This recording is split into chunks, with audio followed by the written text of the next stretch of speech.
The movie is based in the near future. A massive asteroid is advancing towards Earth and threatening to wipe out humanity. Therefore, the international community has come together for an operation called the UNMS, which is spearheaded by the Chinese government. It intends to launch a group of super-nuclear missiles from a large base on the lunar surface. The plan is to use these missiles to shatter the asteroid and use the moon to shield the remaining debris from hitting Earth. After 8 years of meticulous planning, the missiles are launched and the massive asteroid is successfully destroyed. This sends everyone on Earth into a state of frenzy. Yes, we didn't even have to sacrifice Tommy Lee Jones. Meanwhile, on the moon, the project's maintenance engineer, Doug Yue, welcomes the project commander, Crossing, back to the lunar base after she returns from launching the nuclear missiles. It becomes clear that Yue has a major crush on his commander, but the latter reprimands him for being lazy and sends him back to his room. Lo and behold, it's then revealed that one of the nuclear missiles was thrown off course by a solar storm,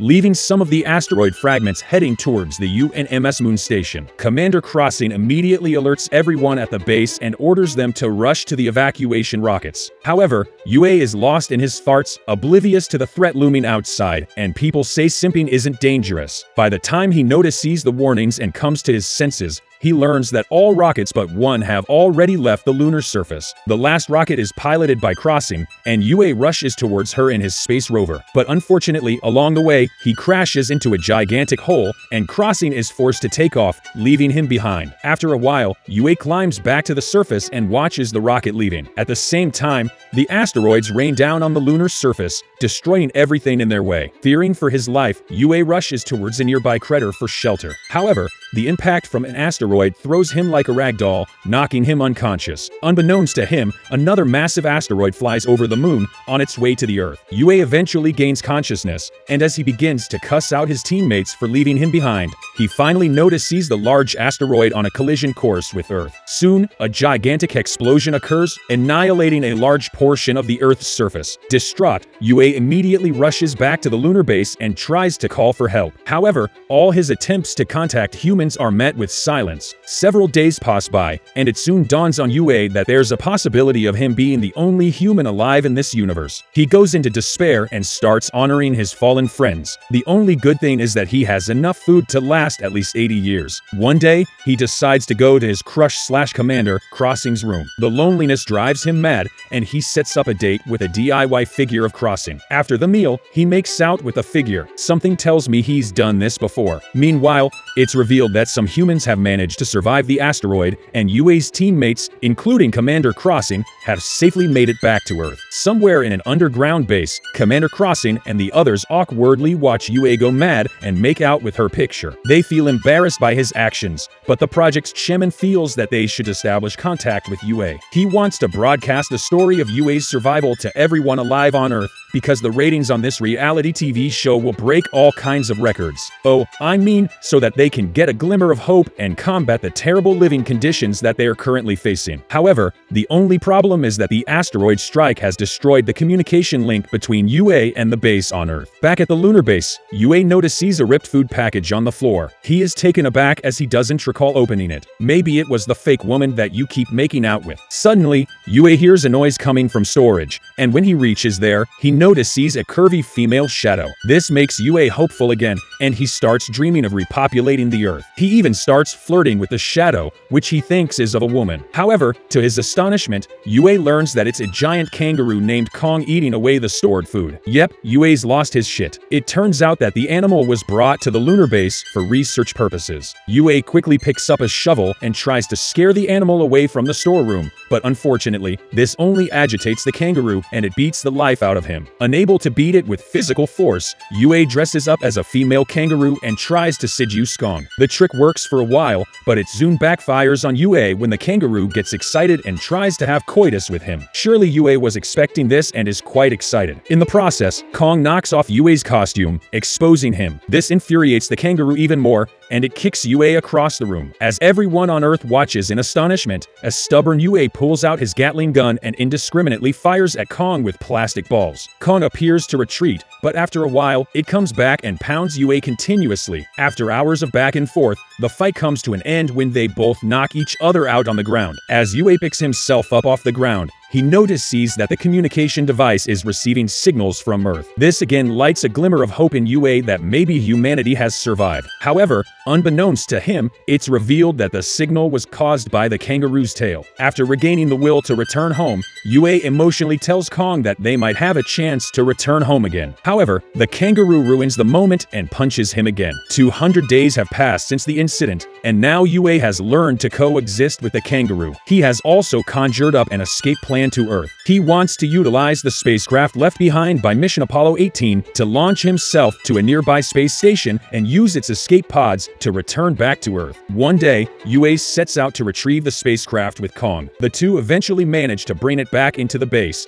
but Yue realizes that the rocket can only carry a weight of 20 pounds. The problem can only be solved if he can find a different propulsion system. Luckily, the prototype for a nuclear weapon is still on the moon, so Yue decides to go and retrieve it. After gearing up with the necessary essentials, Yue immediately ventures out with Kong to retrieve the nuclear rocket. He is aware that the journey may take weeks, as the research building housing the rocket is located on the other side of the moon. Back on Earth, Commander Crossing and the others watch them anxiously, because Yue's vehicle is solely solar-powered, and the sun only shines on the moon's surface for 14 days per lunar cycle. This means that the car can only travel 6,500 kilometers, but the research building is situated 8,000 kilometers away from Yue's base. After the sun sets on the moon, Yue is going to be stranded in the middle of nowhere and freeze to death. Just when all hope seems to be lost, Crossing and the others notice that Yue is actually headed in the opposite direction. It turns out he is planning to chase the sunlight, as the moon only rotates at 16 kilometers per hour. This gives Yue exactly 41 days to complete his mission,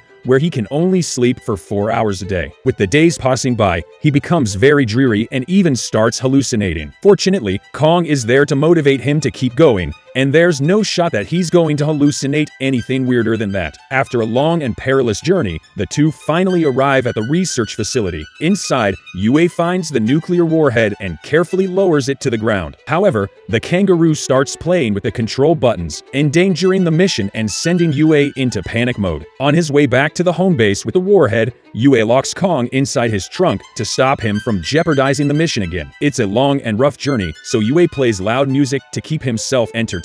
As a result, he doesn't notice when the trunk carrying the kangaroo separates from the vehicle. After traveling hundreds of kilometers, Yue finally realizes that Kong has been left behind because of his mistake. Now, Yue is faced with a difficult decision. If he goes back to get Kong, he will lose the sunlight and the vehicle will stop working. But if he doesn't go, Kong will freeze to death. Either my imaginary kangaroo friend dies, or we both die.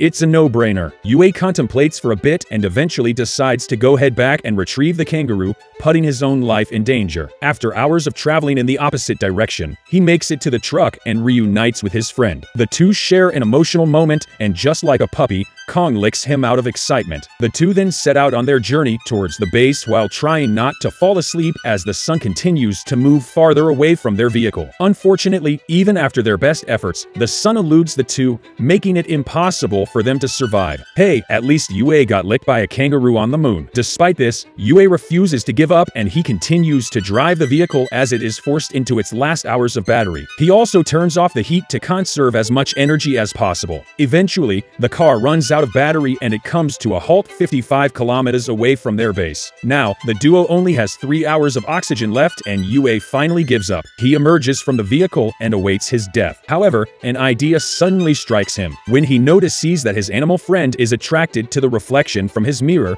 he quickly pulls out the door of his vehicle and transforms it into a sled, which will be powered by Kong. Oh sweet, I thought he was gonna murder Kong and live inside of his skin. Yue then flashes light beams in front of the kangaroo to make him chase them. The trick works and he starts sliding across the moon's surface like Santa Claus. After a while, the two come across a giant pit, but Yue again refuses to give up and instructs Kong to jump over it as they fly over the giant hole. He unleashes the gas tank on his back, which gives them enough thrust required to make it to the other side and eventually to the base. Checkmate Vin Diesel. Back Back on Earth, the project's chairman broadcasts UA's journey to the remaining humans, and it gives them courage and hope for humanity's survival. It also earns him a crap ton of ad revenue on which. On the moon, UA eventually brings back the giant warhead and prepares for his return to Earth. Unbeknownst to him, it's revealed that a second asteroid is headed towards Earth. Later, UA receives another signal and becomes hopeful that the surviving humans on Earth are trying to contact him. Unfortunately, his happiness soon turns into disappointment when he sees that it is actually coming because the kangaroo is messing with the wires. Hence, UA again loses hope and decides to abort his mission. However, the people back on Earth refuse to let him give up and think of an idea to contact him. All of them gather at one particular place and collectively shine their flashlights towards the moon. UA eventually sees the signal and is moved to tears, realizing that he is not the only human alive. Later, with reinvigorated motivation, he realigns the receivers and is finally able to contact the humans on Earth, including his crush, Commander Crossing. In a private moment, UA confesses to Crossing that she was the sole reason for him to come on the UNMS mission. Crossing is moved by his confession and she apologizes for leaving him behind. In the next scene, UA, with the help of his teammates back on Earth, starts modifying the propulsion system of the rocket using the atomic weapon so it can take him back home. After completing the setup, UA and Kang embark on their journey and safely enter the orbit, unaware that a second asteroid is heading directly for Earth. While the humans back home celebrate, UA reaches the lunar space station as he prepares to enter the escape pods. Commander Crossing finally learns about the asteroid that is threatening to annihilate the planet Earth. The UNMS HQ then realizes that only UA can save humanity as he is in possession of the nuclear weapon on board the lunar space station. Left with no choice, Crossing breaks the news to UA and surprisingly, he agrees to sacrifice himself to save humanity. Finally, there is a point to simping after all. Following this, UNMS orders everyone back on Earth to return to their shelters and prepare for the worst. Meanwhile, in space, UA tearfully bids goodbye to Kang and sends him back to Earth in an escape pod. Why didn't he take the escape pod and shoot the goddamn kangaroo at the thing? UA is an emotional wreck, but he collects himself as he has been tasked to save humanity. After a while, UA heads towards the asteroid and enters a cluster of giant rocks. He tries his best to avoid them, but his surroundings become more crowded and chaotic. A rock eventually collides with his ship, causing the vessel to spin violently in space. UA scrambles to stabilize the ship that's completely out of control. Eventually, he comes up with a solution. He breaks open the door of the ship and uses it to equalize the pressure, finally bringing the rotation to a halt. UA then checks on the ship's engine only to learn that it has been completely destroyed and can no longer lead him to the asteroid. Left with no other choice, he decides to manually take the nuclear bomb to the giant asteroid. This means that UA dies an extremely painful death. However, without a second thought, he ventures out and unlocks the warhead. Then he uses his jetpack to head straight towards the massive asteroid while dragging the nuclear warhead with him. UA's spacesuit is slowly destroyed by the countless rocks, but he finally reaches the asteroid. In his last moment, he remembers his crush, Commander Shang, before a huge explosion takes place and the asteroid is blown into smithereens. Back on Earth, people finally emerge from their shelters and notice the giant explosion in the sky. They are elated to have survived the apocalypse, but are also sad that UA has sacrificed himself. Several years pass by and the humans have restored Earth to its former glory. The kangaroo Kong is returned back to its natural habitat, while Commander Shang and her team are again sent back to the moon so they can continue their work of protecting the Earth from extraterrestrial threats. I was kinda hoping Kong would end up with Shang. Subscribe for more videos like this, turn on notifications and leave a like to help the channel out. Thank you for watching.